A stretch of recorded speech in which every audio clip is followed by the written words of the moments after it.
السلام علیکم ورحمۃ اللہ وبرکاتہ۔ وعلیکم السلام ورحمۃ اللہ۔ اعوذ باللہ السمیع العلیم من الشیطان الرجیم من ہمزہ ونفخہ ونفثہ۔ بسم اللہ الرحمن الرحیم۔ اتل ما اوحی الیک من الکتاب واقم الصلاۃ ان الصلاۃ تنہی عن الفحشاء والمنکر ولذکر اللہ اکبر واللہ یعلم ما تصنعون۔ اے نبی کریم صلی اللہ علیہ وسلم، اس کتاب کی تلاوت کیجیے جو آپ کی طرف وحی کی گئی ہے، اور نماز قائم کیجیے۔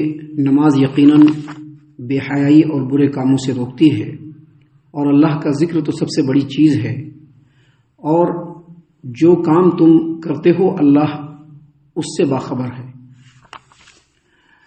محترم سامعین کرام، سورۃ العنکبوت سورہ نمبر 29 اور اسی سورت سے آیت نمبر 45 آپ کے سامنے تلاوت کی گئی۔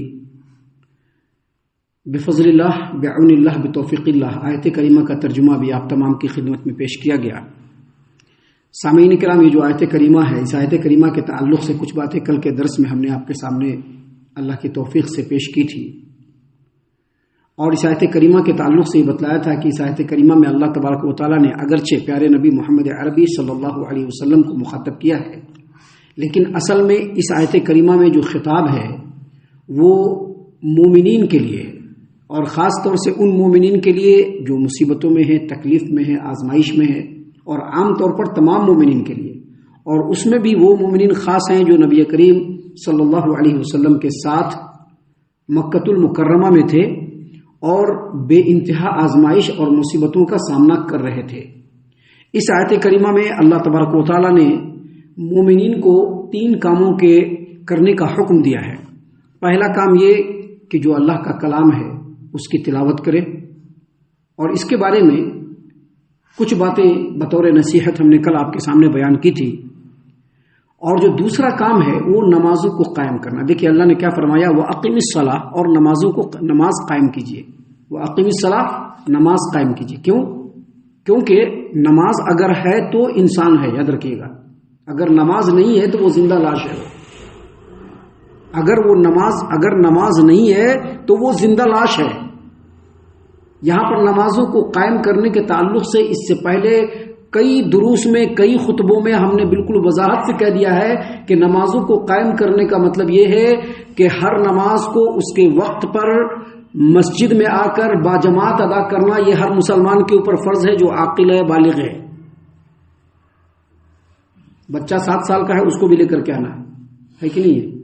10 سال کا ہو جائے تو اس کی کٹائی کرنی ہے، دھلائی کرنی ہے۔ اور اگر وہ اپنے آپ پہ ہو گیا 15 سال کے اوپر کا، اور اگر وہ بچہ یا وہ انسان نماز نہیں پڑھتا ہے تو وہ انسان ہی نہیں ہے، وہ زندہ لاش ہے وہ۔ اور اگر 4 نماز پڑھتا ہے اور 2 نماز نہیں پڑھتا ہے تو وہ 1 نمبر کا پکا منافق ہے۔ چاہے لوگ اس کو 10 بار مسلمان کہہ دیں، چاہے اس کو 70 بار مسلمان کہہ دیں، چاہے اس کو مسلمانوں کے صف میں رکھے رہیں، لیکن وہ 1 نمبر کا پکا منافق ہے وہ۔ اسی لیے نبی کریم صلی اللہ علیہ وسلم نے یہاں پر نمازوں کو قائم کرنے کا حکم دیا ہے۔ سامعین کرام، نماز ایک ایسی چیز ہے کہ نماز ہے تو مومن ہے، نماز ہے تو مسلمان ہے، اور اگر نماز نہیں ہے تو وہ انسان بھی نہیں ہے، وہ زندہ لاش ہے۔ نماز نہیں پڑھا وہ اللہ کا بندہ نہیں، 1 نمبر کا نمک حرام ہے وہ۔ اسی لیے اللہ تبارک و تعالیٰ نے یہاں پر اپنے پیارے رسول صلی اللہ علیہ وسلم کے ذریعے سے تمام مومنین کو مخاطب کر کے کہا ہے کہ آپ نماز پڑھیے۔ نماز پڑھے تو ایمان والے ہیں، مسلمان ہیں۔ نماز چھوڑا دین اسلام سے ہی خارج ہو گئے۔ اہل علم نے تو یہاں تک کہا ہے کہ اگر 1 وقت کی نماز چھوٹ جائے تو اس کو توبہ کرنا چاہیے، اللہ سے توبہ کرنا چاہیے، اپنے ایمان کی تجدید کرنی چاہیے، اللہ سے اپنے اس گناہ کی معافی مانگنی چاہیے۔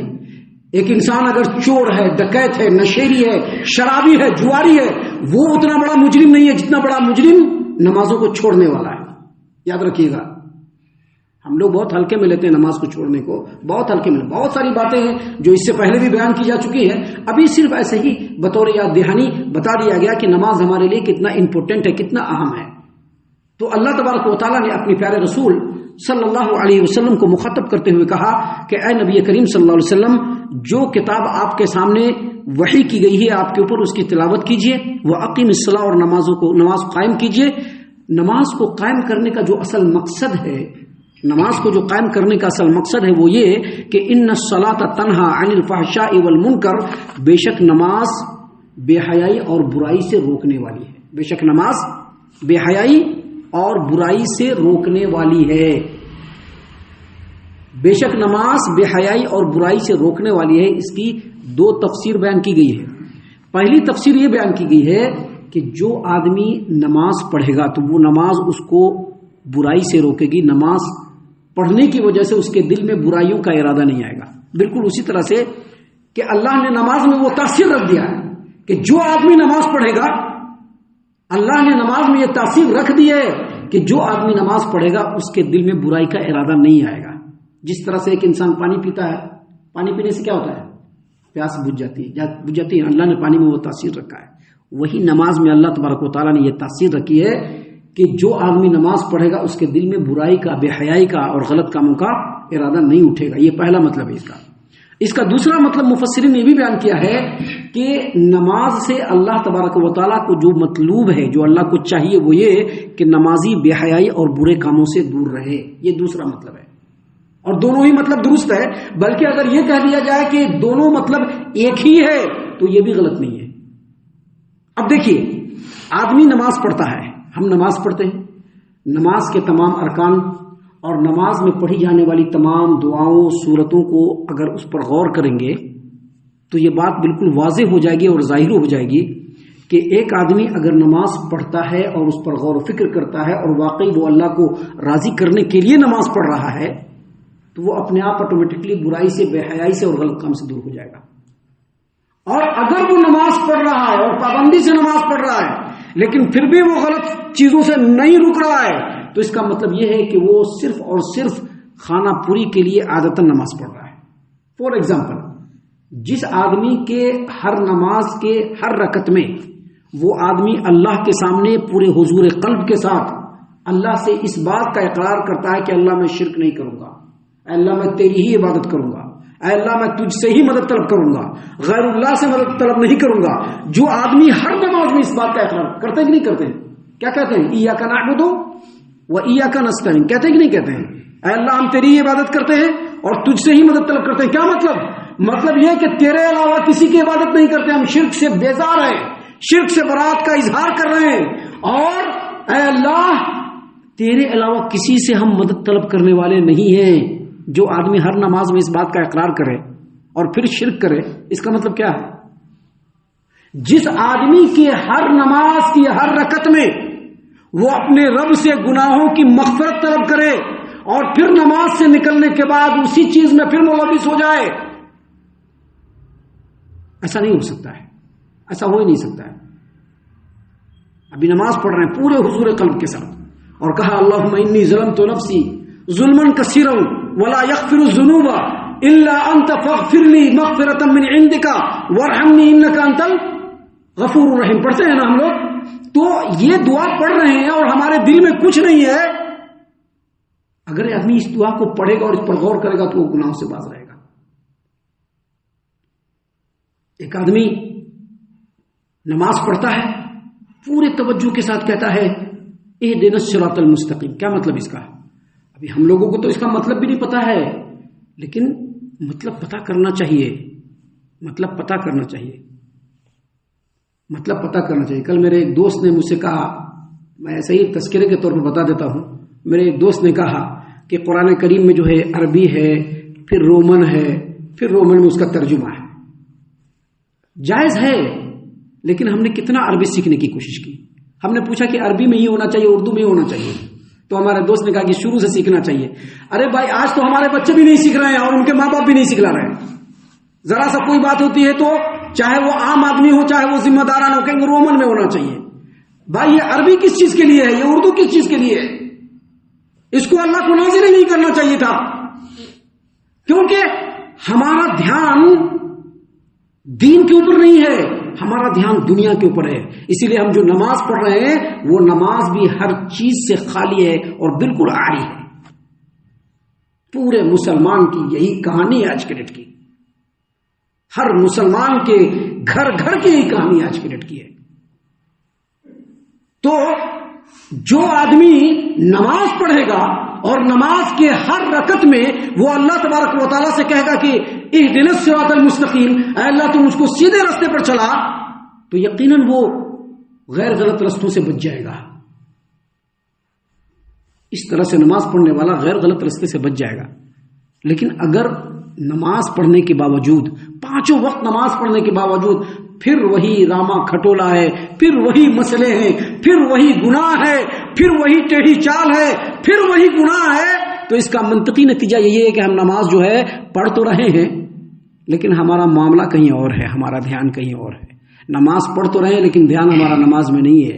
ہم نماز کو صرف یوں ہی ایک روایتاً اور عادتاً پڑھ رہے ہیں. اور ایسے نمازیوں کے لیے اللہ تبارک و تعالیٰ نے قرآن کریم کے اندر سورۃ الماعون سورہ نمبر 107 آیت نمبر 4 اور 5 میں کہہ دیا ہے فویل للمصلین. یاد رکھیے گا، 2 وقت نماز چھوڑ کے 4 وقت نماز پڑھنے والا، اس کا حشر تو اس سے بھی برا ہے، اس کا حشر تو اس سے بھی برا ہے، وہ تو جہنم کے بالکل نچلے طبقے میں جانے والا ہے.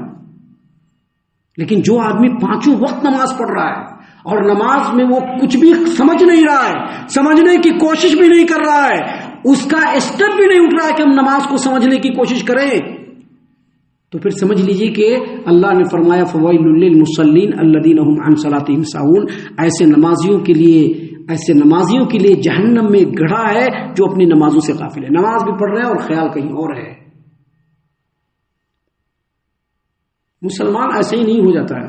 مسلمان ہونا آسان ہے، مسلمانیت پر عمل کرنا یہ بہت اہم چیز ہے. اصل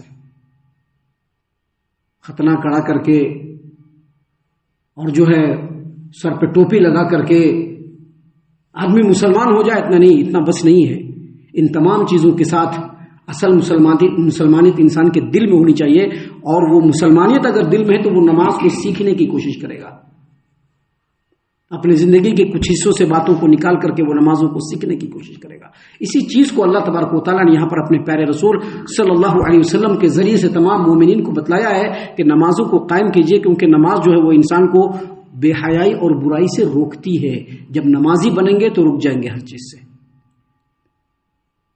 سامعین کرام، اس کے بعد اللہ تبارک و تعالیٰ نے فرمایا وَلَذِكْرُ اللَّهِ اکبر، اور اللہ کا ذکر جو ہے وہ بہت بڑی چیز ہے. یہ بھی اسی سے ریلیٹڈ ہے، یہ بھی اسی سے ریلیٹڈ ہے. وَلَذِكْرُ اللَّهِ اکبر، اللہ کا ذکر بہت بڑی چیز ہے. ذکر کا مطلب ہوتا ہے یاد. ذکر کا مطلب کیا ہوتا ہے؟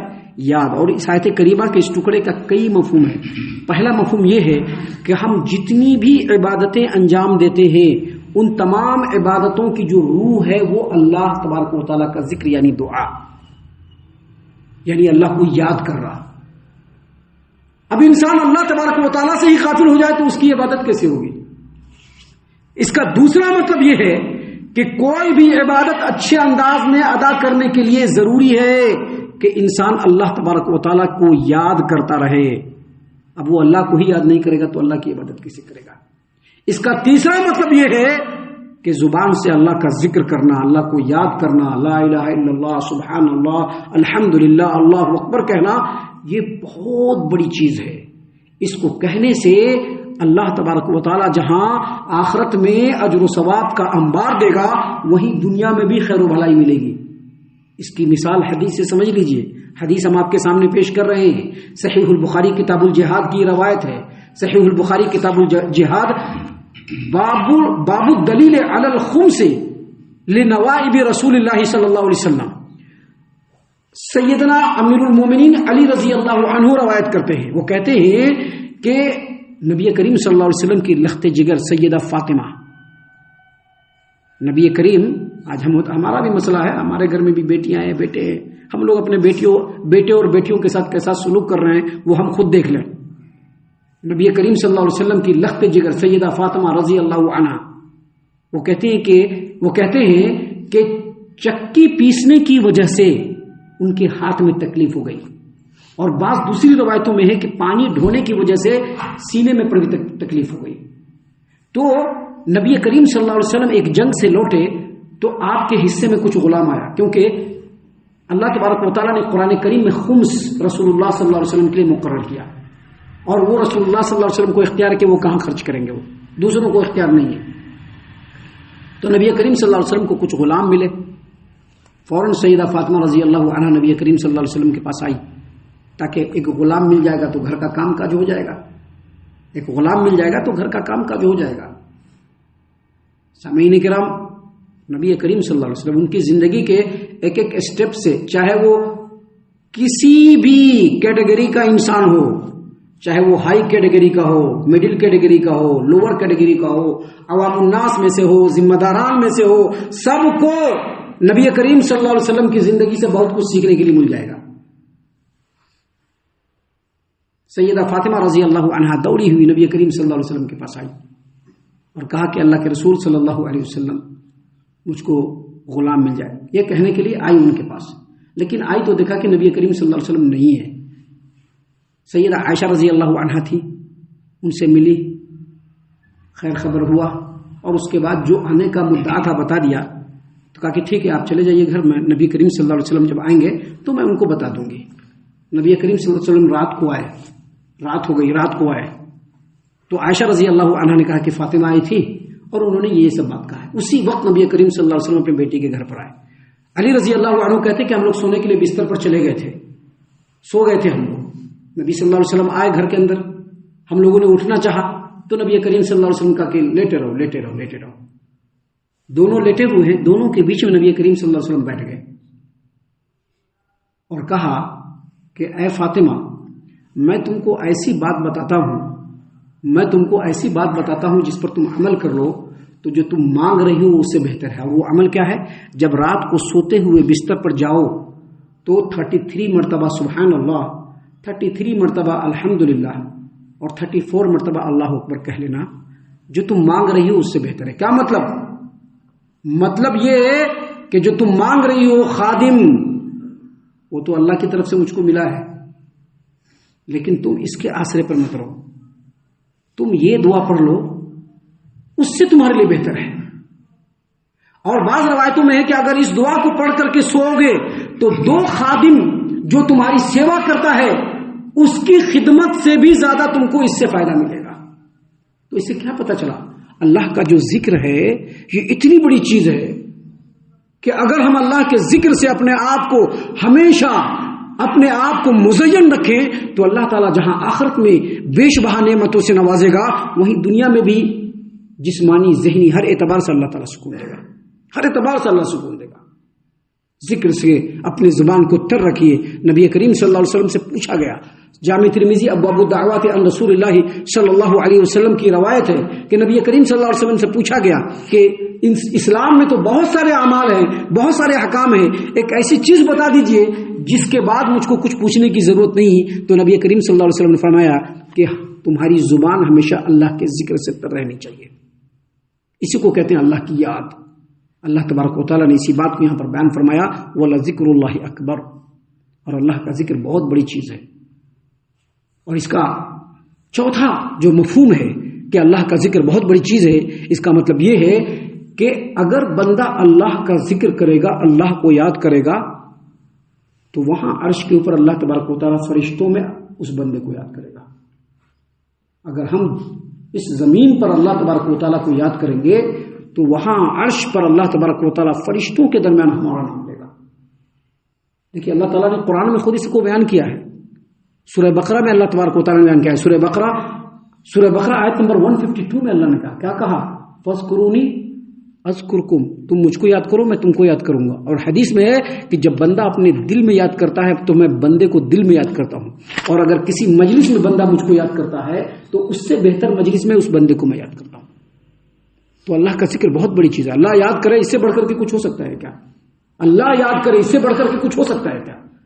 تو اللہ کا ذکر بہت بڑی چیز ہے۔ اور پھر آگے کہا واللہ یعلم ما تصنعون، اور اللہ تبارک و تعالیٰ جو کچھ تم کرتے ہو اس کو جانتا ہے۔ تم اللہ کا ذکر کرتے ہو یا نہیں کرتے ہو، تم اللہ کی عبادت اللہ کو راضی کرنے کے لیے کرتے ہو کہ دکھاوے کے لیے کرتے ہو کہ خانہ پوری کے لیے کرتے ہو کہ کس لیے کرتے ہو، اللہ ہر چیز کو جانتا ہے، اور جو جیسا عمل کرے گا اللہ تعالیٰ اس کو اس طرح کا بدلہ عطا فرما دے گا۔ ہم اللہ سے دعا کرتے ہیں کہ اللہ تعالی ہم تمام کو ان باتوں کے اوپر خوب غور و فکر اور تدبر کرنے کے ساتھ ساتھ ان باتوں پر عمل کرنے کی بھی توفیق عنایت فرمائے، آمین۔ اللہ تعالی ہم تمام کو صحیح معنوں میں پکا سچا مومن مسلمان بنائے، اللہ اور اس کے رسول صلی اللہ علیہ وسلم کی اطاعت و فرما برداری کرنے والا بنائے، صحابہ کرام رضی اللہ عنہم کے طریقے پر چلنے والا بنائے، جنت الفردوس میں جگہ عطا فرمائے۔ اے اللہ ہم تمام کو جہنم سے پناہ دے، اے رب العالمین ہم تمام کو جہنم سے پناہ دے، اے مالک الملک ہم تمام کو جہنم سے پناہ دے، آمین یا رب العالمین۔ وما علینا الا البلاغ المبین۔